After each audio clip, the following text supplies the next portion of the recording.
I was out in Iowa City interviewing Caitlin Clark back at the end of October and kind of asked her what was going to go into her decision process. And one of the things she told me was that she was hoping to make the decision before senior. After everything she's been through, Caitlin Clark is out here honestly ruining the WNBA draft. Is she to blame? She was the league's golden girl, the superstar face that drew attention and packed stadiums just a year ago. But today she has had enough of the rough, borderline ridiculous behavior from the ruling class because, after witnessing firsthand the humiliation, underhanded cheating, racial jabs, and uncalled fouls that come with surviving in this league, you would also be furious, and she isn't keeping quiet. Clearly knew what she wanted to do, and I love it because I've been through a senior day. It's a really emotional experience. It's a great time to kind of say thank you to the fans. And ESPN's own nonsense has agitated the situation. So now Clark's message is crystal clear. This time, she's speaking up not only for herself, but also for young girls who are dreaming of playing basketball but are completely unaware of the difficult road ahead. I think those were two of my biggest goals. And then obviously college basketball has come true, and then hopefully the WNBA here very shortly. But I think as a young girl, I was super competitive, and my parents always knew that, and I was always somebody that was driven by goals, and I think that's kind of remained the same. And if you're not familiar with the specifics, allow me to give you the rundown. The event we're discussing is the WNBA Draft Lottery, which is held annually. The WNBA, which is essentially the pinnacle of women's basketball, attracts new talent from universities and international leagues. But don't assume that it's as easy as teams picking whoever they want.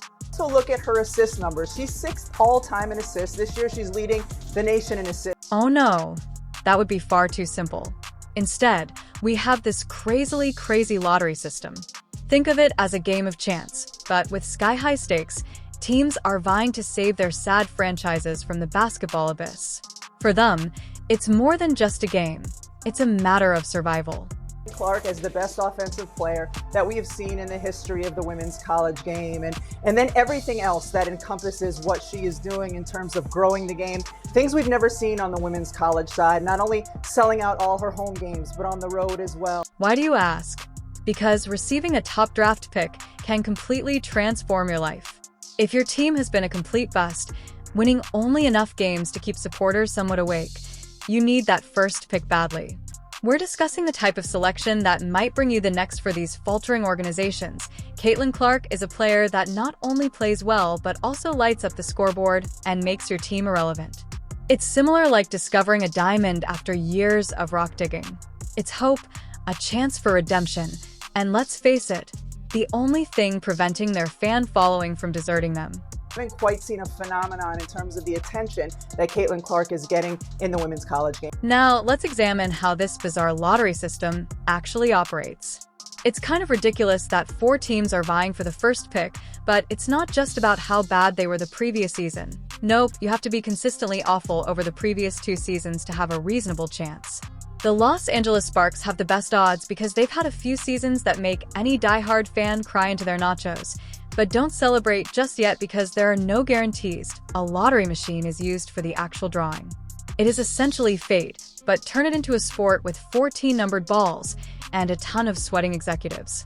It's something I ever really thought about too much. I was aware of it just because of the media and that's what people would talk about a lot, but it was never something like, oh my gosh, I need to do this or I need to break this. It's kind of just something that has come with. When those balls begin to bounce around, every team executive is holding their breath and pleading with a higher power that their combination will appear.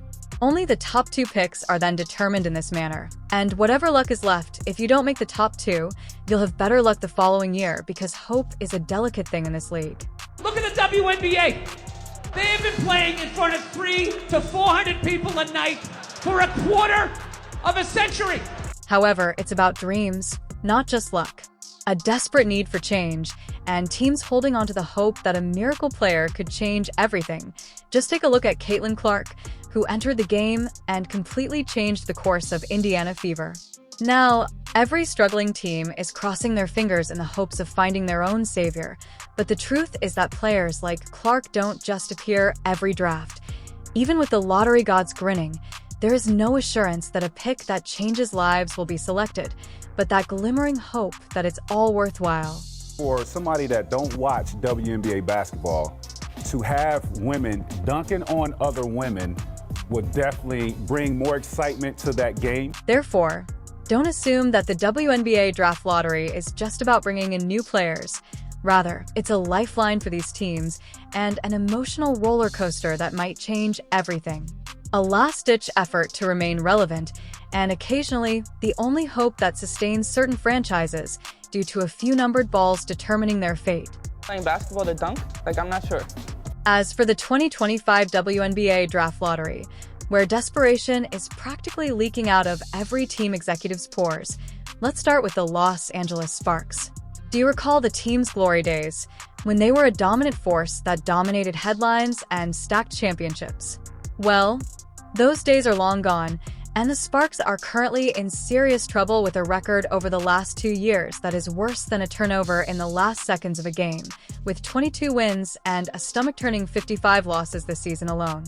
They managed an incredible 8 victories against a heartbreaking 32 losses. It's most likely the type of performance that keeps executives up at night.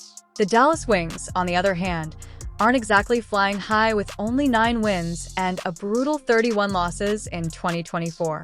Their combined record over 2 seasons sits at a not-so-pretty 31-49, but here's the kicker. They share those odds with the Chicago Sky, so it's basically a desperate tie. The Wings got a taste of the playoffs in 2023, but that spark quickly fizzled out, and now they're back in the trenches praying for a draft miracle to set their franchise on fire, naturally. I mean, because listen, y'all are doing the step back, the pull back, y'all doing everything we're doing, but I don't see a lot of people going up with 2 hands and, back. Oh, it's coming. Opportunity is a... So you don't think if we just drop it to 9, 10 Nah, I guarantee. Layla, she's into dance, but my next child will be drop step dunking. Last but not least, the Washington Mystics have a slim 10.4% chance of being selected first. They finished the 2024 season with 14 wins and 26 losses, making them the kid at the back of the line hoping for a miracle.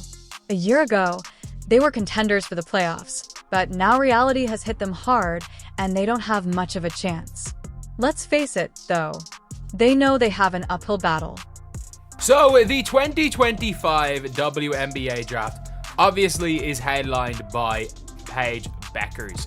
Paige Bueckers, one of the best players that there's been. Obviously, she kind of came out last year, but if she was in last year's draft, she would have been the number 2 to Caitlin Clark. And the elephant in the room comes next.